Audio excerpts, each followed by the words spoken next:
നമസ്കാരം, വെളിച്ചം ചാനലിലേക്ക് സ്വാഗതം. സ്വർണത്തിൻ്റെ വില കുതിച്ചുയർന്നുകൊണ്ടേയിരിക്കുകയാണ്. ഏതാണ്ട് നിയന്ത്രണം വിട്ട രീതിയിൽ നമ്മുടെ ഈ സ്വർണത്തിൻ്റെ, അതായത് 22 ക്യാരറ്റ് സ്വർണത്തിൻ്റെ വില കൂടിക്കൊണ്ടേയിരിക്കുകയാണ്. അത് ഇന്ന് 10,480 ഉയർന്നു. ഒരു പവന് ഏകദേശം 83,840 രൂപയാണ് ഒരു പവന് ഇന്നത്തെ വില, കേരളത്തിലെ വില.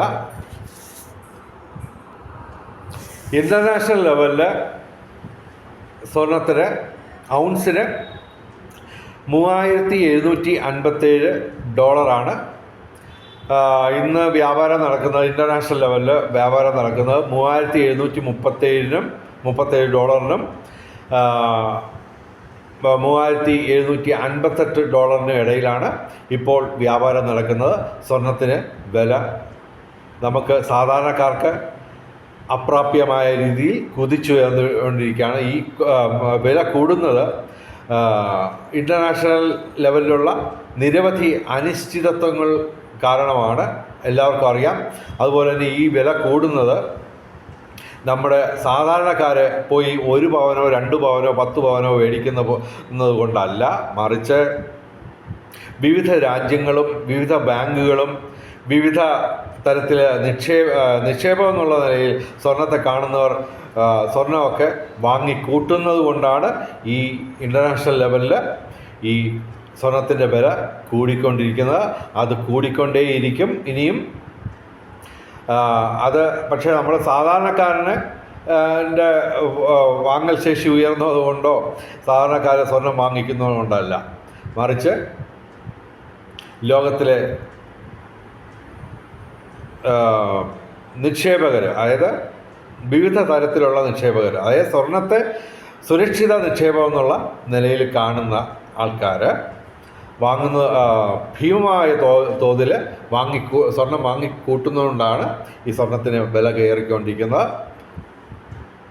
പിന്നെ ഇതിൻ്റെ ബേസിക് കാരണം എന്ന് പറയുന്നത് നമ്മുടെ ലോകത്തിലെ കറൻസി ബേസ്ഡ് സിസ്റ്റം തകർന്നു എന്നുള്ള കാരണം കൊണ്ടാണ്.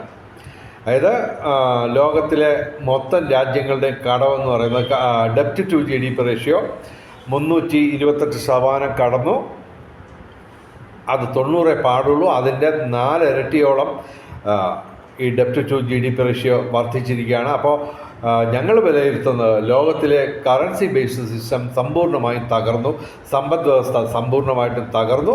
അതുകൊണ്ട് ആണ് വിവിധ രാജ്യങ്ങളും വിവിധ ബാങ്കുകളും വിവിധ തരത്തിലുള്ള നിക്ഷേപകരും ഈ സ്വർണം ഒരു സുരക്ഷിത നിക്ഷേപം എന്നുള്ള നിലയിൽ വാങ്ങിക്കൂട്ടുന്നത്. അതിനാലാണ് ഈ വില കൂടുന്നത്. ഇത് ഇനിയും കൂടിക്കൊണ്ടേയിരിക്കും. കൃത്യമായിട്ട് പറഞ്ഞു കഴിഞ്ഞാൽ ഇന്ന് ഇന്ത്യയുടെ രൂപയുടെ മൂല്യം കുത്തനെ ഇടിഞ്ഞിരിക്കുകയാണ്. 88 രൂപ 73 പൈസയാണ് ഏറ്റവും ഒടുവിൽ വിവരം കിട്ടുമ്പോൾ ഡോളറിൻ്റെ വില. അപ്പോൾ ഈ രൂപയുടെ മൂല്യം കുറയുന്നതും ഇൻ്റർനാഷണൽ ലെവലിൽ ഡോളർ ഇൻഡെക്സ്, അതായത് ഈ പ്രധാനമായിട്ടും പടിഞ്ഞാറൻ രാജ്യങ്ങളെ ബേസ് ചെയ്തുകൊണ്ട് അമേരിക്കൻ ഡോളറിൻ്റെ മൂല്യമാണ് ഈ ഡോളർ ഇൻഡെക്സ് എന്ന് പറയുന്നത്. അതൊക്കെ കൈവിട്ട് പോയിരിക്കുകയാണ്. 97.27 ആയി താന്നിരിക്കുകയാണ് ഡോളർ ഇൻഡെക്സിൻ്റെ മൂല്യം. അപ്പോൾ അങ്ങനെയൊക്കെ നിരവധി പ്രശ്നങ്ങൾ കാരണമാണ് ഈ സുരക്ഷിത നിക്ഷേപം എന്നുള്ള നിലയിൽ ഓഹരി കമ്പോളത്തെയൊക്കെ വിട്ടിട്ട് എല്ലാ തരത്തിലുള്ള ഓഹരി വിപണിയും തകർന്നിരിക്കുകയാണ്. അപ്പോൾ സ്വർണത്തിന് വില കൂടുന്നത് സുരക്ഷിത നിക്ഷേപം എന്നുള്ള നിലയിൽ ബാങ്കുകളും നിക്ഷേപകരും അതുപോലെ തന്നെ രാജ്യങ്ങളും സ്വർണം ആഭരണം എന്നുള്ള നിലയിലല്ല, ബാറുകളായിട്ട് കിലോ കണക്കിന് വാങ്ങുന്നത് കൊണ്ടാണ് ഈ വില കൂടുന്നത്. അപ്പോൾ തീർച്ചയായിട്ടും ലോകത്ത് സമ്പദ് വ്യവസ്ഥ സമ്പൂർണ്ണമായിട്ട് തകർന്നതിൻ്റെ പ്രതിഫലനങ്ങൾ ഇന്ത്യയിലും വന്നു തുടങ്ങി. ഇന്ത്യയുടെ ഇന്ന് ഇപ്പോൾ ഏറ്റവും ഒടുവിൽ കിട്ടുന്ന വിവരമനുസരിച്ച് ഇന്ത്യയുടെ മൊത്തം കടമെന്ന് പറയുന്നത് 333 ലക്ഷം കോടി രൂപയാണ്. അതുപോലെ തന്നെ ഇന്ത്യയുടെ ഡെപ്റ്റ് ടു GDP റേഷ്യോ 93.4% ഉയർന്നിരിക്കുകയാണ്. അപ്പോൾ ചുരുക്കത്തിൽ ഇത് കറൻസി രഹിത വ്യവസ്ഥയിലേക്ക് വിരൽ ചൂണ്ടുകയാണ് എന്നാണ് ഞങ്ങൾ വിലയിരുത്തുന്നത്. കറൻസി രഹിത വ്യവസ്ഥ അതായത് മലയാളികൾക്ക് മാത്രമല്ല, ലോകത്തിലെ മുഴുവൻ മനുഷ്യർക്കും ഇനി വരാൻ പോകുന്ന തലമുറകൾക്കുമെല്ലാം തന്നെ വെറും 100 ദിവസത്തിനകലെ ഒരു സമ്പൽ സമൃദ്ധ സ്വർഗരാജ്യം, സംഘർഷരഹിത സ്വർഗരാജ്യം ഉണ്ട് എന്നുള്ള കാര്യം നമ്മൾ വിസ്മരിക്കരുത്. ഞങ്ങൾ മുന്നോട്ട് വെച്ചിട്ടുള്ള കറൻസി രഹിത വ്യവസ്ഥ എന്ന് പറയുന്ന ആശയത്തെ പഠിക്കാൻ ശ്രമിക്കുക.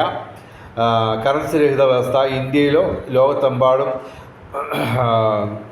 ഇംപ്ലിമെൻ്റ് ചെയ്യപ്പെടുകയാണെങ്കിൽ വെറും 100 ദിവസം കൊണ്ട് ലോകം സമ്പൽ സമൃദ്ധവും സംഘർഷരഹിതവുമാക്കാം. തീർച്ചയായിട്ടും ഒരു പറുദീസ നമ്മളെ എല്ലാവരെയും കാത്തു നിൽക്കുന്നു വെറും 100 ദിവസത്തിനകലെ. അതിൻ്റെ വീഡിയോകൾ കാണുവാൻ ഞങ്ങൾ നിങ്ങളോട് അഭ്യർത്ഥിക്കുന്നു. കറൻസി രഹിത വ്യവസ്ഥ എന്ന് മലയാളത്തിലോ കറൻസി ഫ്രീ സിസ്റ്റം എന്ന് ഇംഗ്ലീഷിലോ യൂട്യൂബിൽ സെർച്ച് ചെയ്താൽ അതുമായിട്ട് ബന്ധപ്പെട്ട വീഡിയോകൾ കാണാവുന്നതാണ്. കൂടുതൽ ദീർഘിപ്പിക്കുന്നില്ല. നമസ്കാരം, ശുഭദിനം.